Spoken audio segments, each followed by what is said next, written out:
નમસ્કાર, હું છું ગોપી ગાંગર અને આપ જોઈ રહ્યા છો નિર્ભય ન્યૂઝ. આપણી સાથે અત્યારે પ્રશાંત ગઢવી જોડાયા છે, રાજકીય વિશ્લેષક છે અને તેમની સાથે આજે ચર્ચા કરીશું કારણ કે ભારતીય જનતા પાર્ટીમાં નવા અધ્યક્ષની ચર્ચા છે. નવા અધ્યક્ષ બહુ જલ્દી આવશે, સંગઠન નવું આવશે, સાથે સાથે સરકારની અંદર મંત્રીમંડળમાં વિસ્તરણની પણ ચર્ચા છે અને કોંગ્રેસનું રાષ્ટ્રીય અધિવેશન પણ થઈ રહ્યું છે ગુજરાતની અંદર અને કોંગ્રેસની અંદર પણ એક નવી દશા દિશાની ચર્ચા થઈ રહી છે. પ્રશાંતભાઈ, તમારી પાસેથી સમજવું છે કે સંગઠનને લઈને જે રીતની વાતો આવી રહી છે, હવે CR પાટીલે તો કહી દીધું છે કે મને જવાબદારીમાંથી મુક્ત કરવામાં આવે, પણ ભારતીય જનતા પાર્ટી ક્યાંક નવા સંગઠનના નામ, નવા પ્રદેશ અધ્યક્ષના નામને લઈને ફસાઈ હોય એવું લાગે છે, કારણ કે અસંતોષ અને ઘણા બધા લોકો રાહ જોઈને બેઠા છે કે નવા અધ્યક્ષ આવે અને જો કંઈક આડું અવળું થાય તો પછી બળવો થઈ જાય. ક્યારની મીટ મંડાઈ રહી છે કે અધ્યક્ષ, રાષ્ટ્રીય અધ્યક્ષ આજે આવે કાલે આવે, પ્રદેશના અધ્યક્ષ આજે આવે કાલે આવે. ભારતીય જનતા પાર્ટીની રીતિ નીતિ અને જે પોલિસી પ્રમાણે જે બહુ જ આમ એકદમ ઉકળતો ચરુ હોય એને ડામવો, એને શાંત કરવો, લોકમુખે જાગેલી વાત હોય એને પેલા શાંત કરી દેવી અને પછી અચાનકથી કંઈક આપવું. પણ આ વખતે પહેલી વાર એવું છે કે એટલું પીક ઉપર આવી ગયું છે કે ગમે ત્યારે એની ઉપર ડિસિઝન લેવાય.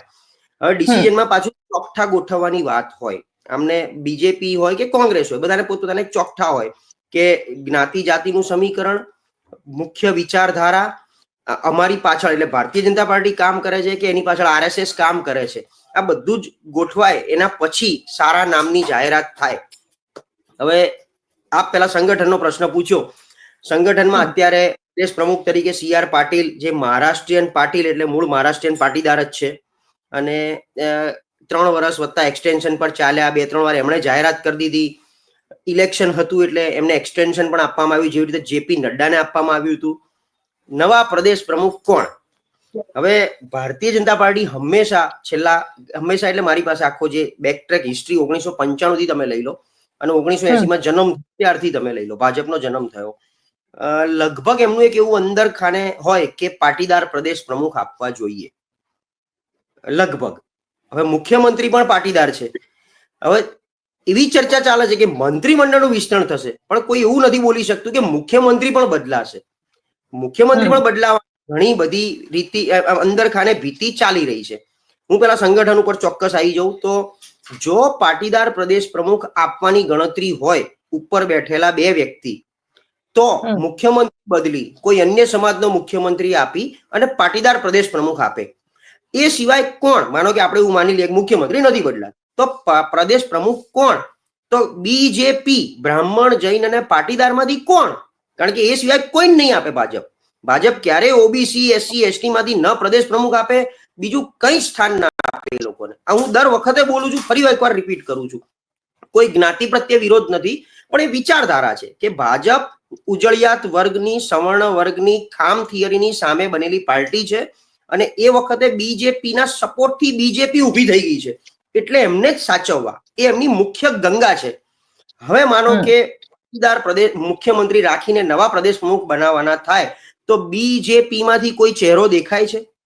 કારણ કે જ્યારે આનંદીબેન મુખ્યમંત્રી હતા તો વિજયભાઈ રૂપાણીને વાણિયા સમાજમાંથી પ્રદેશ પ્રમુખને લાયા હતા. જ્યારે નરેન્દ્રભાઈ હતા ત્યારે પુરુષોત્તમ રૂપાલાને RC ફળદુ જેવા પાટીદાર પ્રદેશ પ્રમુખ આપ્યા હતા. વિજયભાઈ મુખ્યમંત્રી થયા જૈન સમાજમાંથી તો જીતુભાઈ વાઘાણીને પાટીદાર સમાજમાંથી પ્રદેશ પ્રમુખ તરીકે લાયા હતા. તો અત્યારે કોનું નામ ચાલે?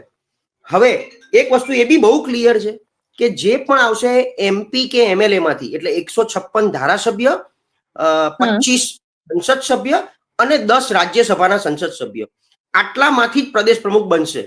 હવે 200 ઉપર તમે ઉપરથી નજર કરો સામાજિક ગણિતના આધારે, તો એવી વ્યક્તિ કે જેને કોઈ પણ જાતનું પદ કે અત્યારે હાથમાં હિસ્સો નથી કોઈ પણ પ્રકારનું, જેમ CR પાટીલ એકલા હતા, ખાલી સંસદ સભ્ય હતા, એમને લઈને બેસાડી દીધા, એમ અત્યારે ઉપર બેઠેલા 25 સંસદ સભ્યોમાં એવી કઈ વ્યક્તિ છે જેની પાસે કોઈ પણ પ્રકારનું ખાતું નહોતું? હવે તમે યાદ કરો તો જીતુભાઈ વાઘાણી પ્રદેશ પ્રમુખ બન્યા ત્યારે મંત્રીમંડળમાં ક્યાંય હતા જ નહીં.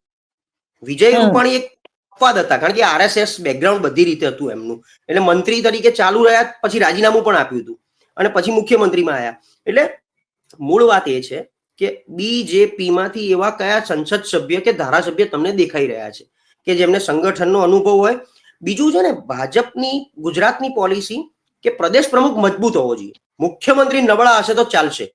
આનંદીબેન પછી મુખ્યમંત્રી નબળા જ રાખવાનો પ્રયત્ન કરવામાં આવ્યો છે, જેમનું ઉપરથી દોરી સંચાર થતું હોય. કારણ કે સરકારનું એક અલગ કામ છે, એમને એક અલગ ટાસ્ક આપેલો છે. જ્યારે સંગઠન એ ત્યાં સ્થાનિક કક્ષાએ સાચવવાનું છે, એટલે પ્રદેશ પ્રમુખ મજબૂત આપવો પડે. જેમ CR પાટીલ મજબૂત આયા એમ હું એવું માનું છું. મેં ગઈ વખતે એક ચેનલમાં પણ નામ આપ્યું છે, ફરી એકવાર આપું ને આજે બીજા 2 નામ નવા આપીશ તમને. કદાચ આ નામ કોઈ સાંભળ્યા બી નહીં હોય અને હું મૂર્ખો બી સાબિત થઉં કે આવું નામ હોઈ શકે, પણ ભાજપમાં શક્ય છે. ઘણા બધા નામ લે છે. મયંકભાઈ નાયક છે, દેવુસિંહ ચૌહાણ છે. દેવુસિંહ ચૌહાણ પાસે કોઈ હોદ્દો નથી ઉપર અત્યારે. મયંક નાયક એમની એક પોતાની શક્તિ પ્રમાણે પક્ષે એમને જેટલું આપવું હતું ને બધું આપી દીધું. તમને ગાંધીનગરના પ્રભારી બનાયા, તમને સંસદ સભ્ય બનાવી દીધા, રાજ્યસભામાં બેસાડી દીધા. નહીતર મયંકભાઈ નાયક એક લિમિટેડ એક વિસ્તારમાંથી આવતો વ્યક્તિ હતા. અમિતભાઈના નજીક હતા, સંઘનું બેકગ્રાઉન્ડ હતું અને ઓબીસી તરીકે એમને સાચવવાના હતા. આજે દેવુસિંહને એ બધાને કેમ સાચવ્યા કે ભાઈ એક મંત્રી ઓબીસી માંથી, દેવુસિંહ જયારે ટેલિકોમ મિનિસ્ટર હતા, એમ મયંક નાયકને એક ઓબીસી તરીકે રાજ્યસભા મોકલી દીધા. એક બીજા ત્યાંથી દિનેશ અનાવાડી ઉત્તર ગુજરાતમાંથી ઓબીસી માંથી આવે છે. એમ આ બધા સમાજને સાચવી લીધા. હવે મયંક નાયકની એવી કોઈ મજબૂરી નથી ભાજપની કે એમને પ્રદેશ પ્રમુખ બનાવવો પડે. એમનું એવું કઈ યોગદાન નથી.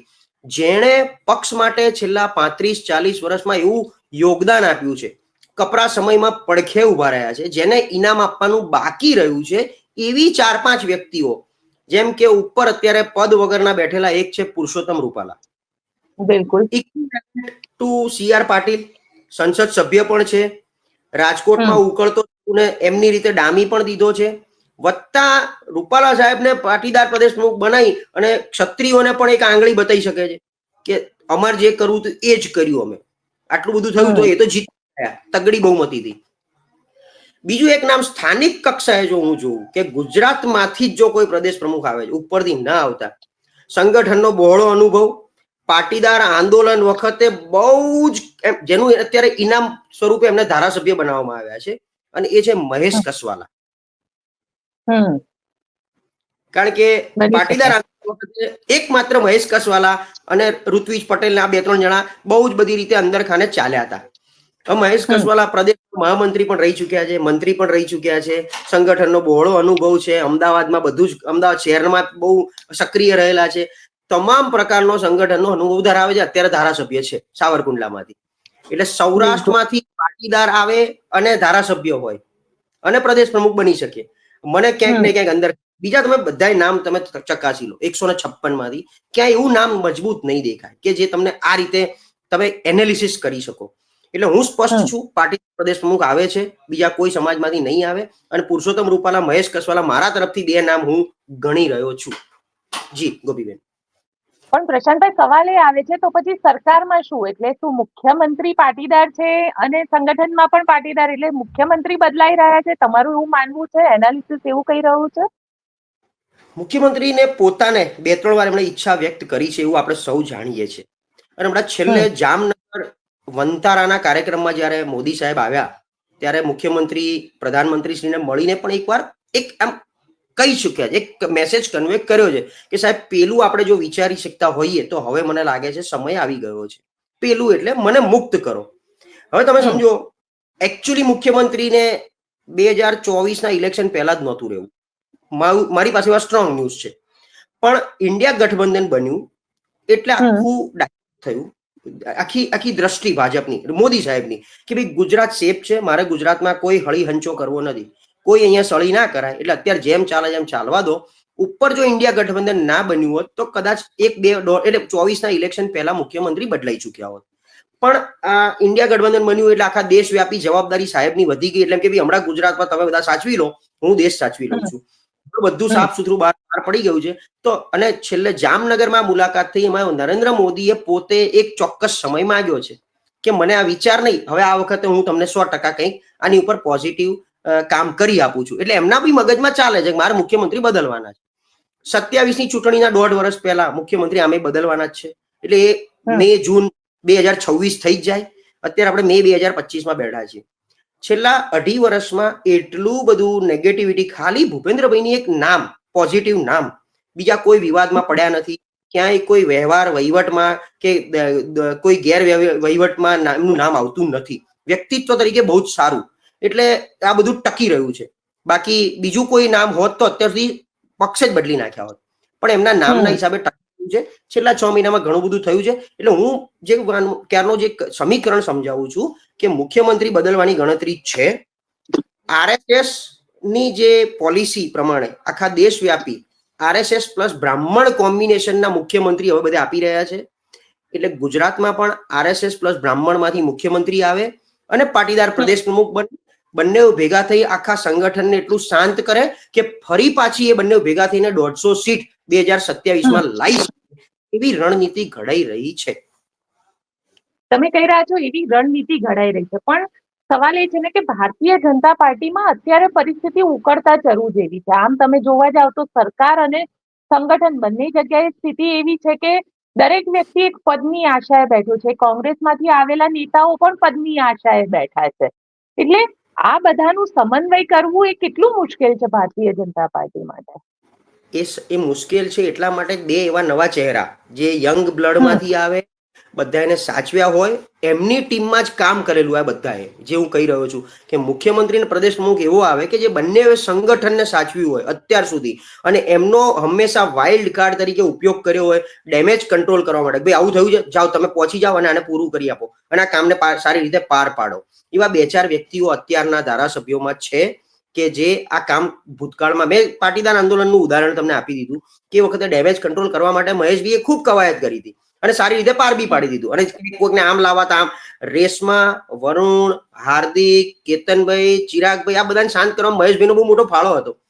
મહેશભાઈનું માર્કેટિંગ કરવા નથી, પણ અમે જે રીતે એમને જોયેલા. હું અત્યારે વિચાર કરું છું કે આ મહેશભાઈએ અત્યારે જે અમરેલીની ઘટના થઈ પાયલ ગોટીવાળી, એ ઘટનામાં કોઈ એમાં પણ પ્રયત્ન ખૂબ કર્યા પણ ક્યાંય સફળતા ન મળી શકી, કારણ કે સ્થિતિ જ એવી છે. એ છે ને સિટી, એક તો અમરેલીનું રાજકારણ સ્થાનિક, અને મહેશભાઈ પોતે અમદાવાદથી બિલોંગ કરે છે. એમને સાવરકુંડલાથી એ મજબૂરી હતી, મહેશભાઈનું ઇનામ આપવાનું બાકી હતું. ક્યાંથી લડાવાય ખબર નહોતી પડતી, કારણ કે મહેશભાઈની મૂળ અમદાવાદની કોન્સ્ટિટ્યુઅન્સી મણિનગર. તમે સમજો, મણિનગરથી એ સમીકરણ બેસતા નહોતા, અમરાઈવાડીથી એ બેસતા નહોતા, એટલે એમને સાવરકુંડલા એમનું મૂળ વતન છે ત્યાંથી મોકલ્યા, ત્યાંથી લડાયા. અમરેલી એક સ્થાનિક રાજકારણ વત્તા એમનું પોતાનો જે તે વખત વિરોધ થયો હતો મહેશભાઈનો પણ, કે આ બહારથી મોકલી દીધા. પણ એ તમે જેમ કીધું એ આ ઇસ્યુ મહિલાનો પણ હતો સામે, એટલે પાટીદાર મહિલાઓનો પણ આક્રોશ હતો. પણ તો બી તમે સમજો બધું થાળે પડી ગયું. નહીતર એકચ્યુઅલી એ વ્યક્તિ આજે જેના માટે બી થયું હતું ને, એ વ્યક્તિને પણ ક્યાંક સારા પદ પર બેસાડવાના. ઉપદંડક તો છે જ પેલા અમરેલીના ધારાસભ્ય, પણ એ આ રીતે ગણિત ગણાતું હતું, ક્યાંક નજરમાં હોય કે આ વ્યક્તિ કામ કરી રહી છે, મારે પડીને સારી જગ્યાએ બેસાડવાનો. એમાં બધી રીતે મહેશભાઈ ઠરીઠામ થઈને બે એવા. આ તો હું એટલે વધારે પડતું મહેશભાઈ થઈ રહ્યું છે. આ એક મારા માટે એક ગેસ છે. પુરુષોત્તમ રૂપાલાનું પણ નામ લીધું. પુરુષોત્તમ રૂપાલાનો તો ભયંકર વિરોધ થયો હતો, ક્ષત્રિયોએ વિરોધ કર્યો હતો, અને આ વિરોધ હજી શાંત થયો હોય એવું પણ નથી લાગતું. સમયે સમયે નિવેદનો આવે જ છે ક્ષત્રિયોના. ક્ષત્રિયના 1/5 જ આ વિરોધ કર્યો હતો. ગોંડલમાંથી તો એમને તરત જ સમર્થન મળી ગયું હતું. ગોંડલે તો આખી એમના માટે મીટિંગ, એને પણ ઘીમાં આગનું કામ કર્યું હતું. એ જે મીટિંગ થઈ ગોંડલમાં, એને આગમાં ઘીનું કામ કર્યું. એ વાત સાચી તમારી, પણ મેં શું કીધું કે બાકી આખા બીજેપીનું પુરુષોત્તમ રૂપાલાને સમર્થન હતું. જો નહીતર આટલો વિરોધ હતો, ખબર હતી તો ટિકિટ કેન્સલ કરી શકતા હોત, કારણ કે હજી ચૂંટણી નહીં વાર હતી, નામ જ જાહેર થયું હતું. તેમ છતાં નામ ના બદલ્યું. બીજું, પુરુષોત્તમ રૂપાલાને બોલાવીને પૂછવામાં જ આવ્યું હતું કે તમારે શું કરવું, તમે કહો એમ અમે કરશું. તમારે ના લડવું હોય તો અમે ઉમેદવાર બદલવા તૈયાર છીએ, તમે લડતા હોય તો ભાજપ તમારી સાથે છે.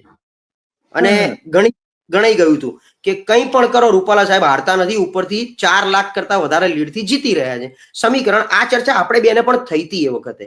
અને તમે મને સવાલ પૂછ્યો કે જો રૂપાલા સાહેબ આમાં જીતી જાય ને લડે છે તો શું ક્ષત્રિયો કોરાણે મુકાશે? અને મેં આ જવાબ આપ્યો હતો કે ક્ષત્રિયો આમે કોરાણે છે, હાંસિયામાં છે.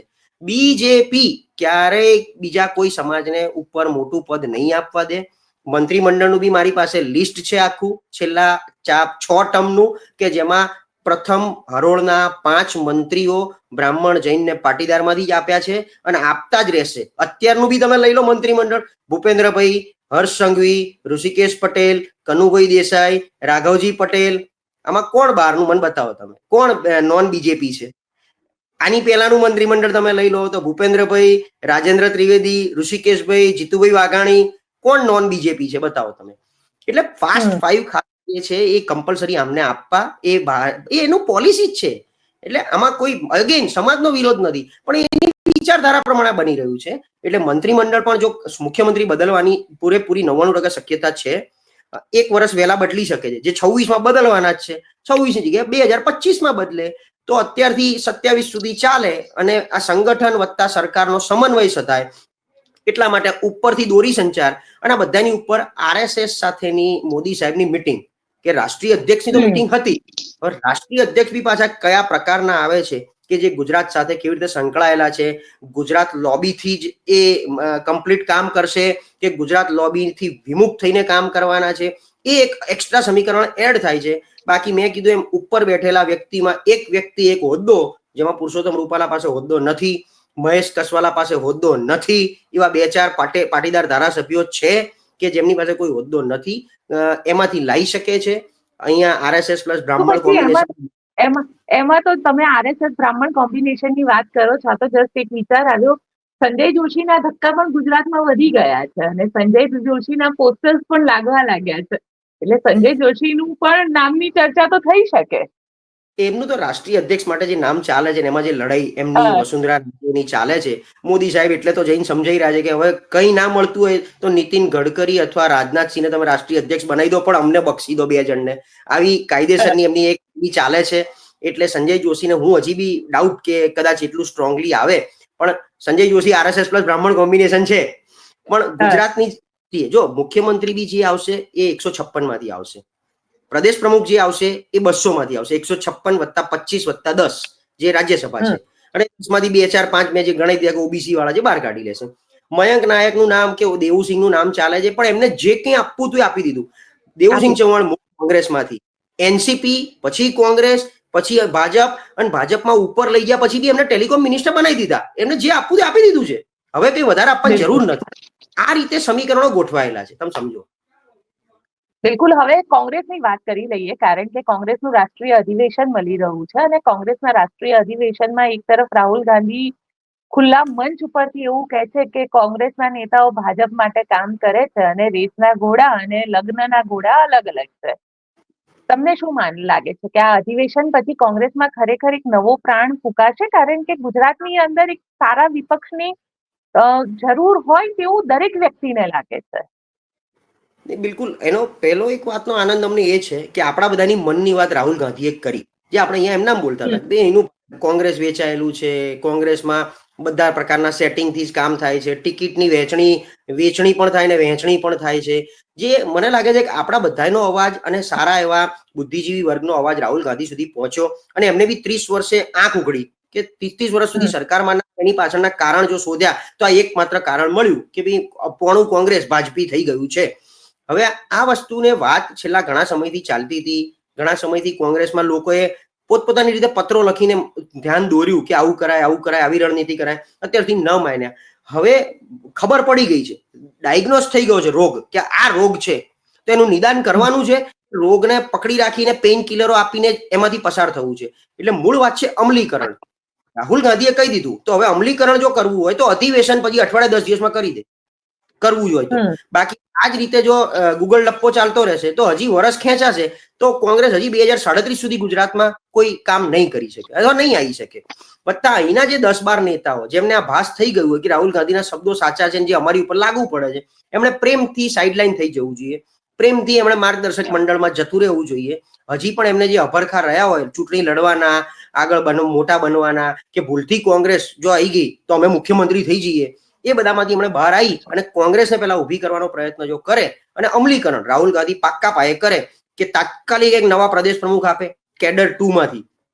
કેડર 2 એટલે કે જે ટીયર ના બની બેઠેલા 10-15 નેતાઓ છે એ સિવાયનો કોઈ નવો ચહેરો લાવે, એને છૂટો દોર આપે.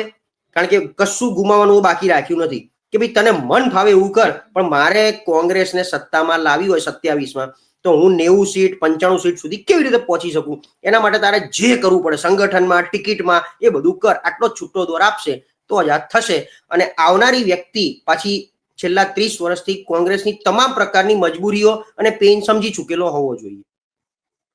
પણ તમને એવું લાગી રહ્યું છે કે ખરેખર કોંગ્રેસમાં, કારણ કે પહેલી કેડરના જે લોકો છે ને એમને જ ખુરશી છોડવી નથી, એ લોકો જ ઈચ્છે છે કે અમે જ છીએ બધું અને અમારા થકી જ કોંગ્રેસ છે.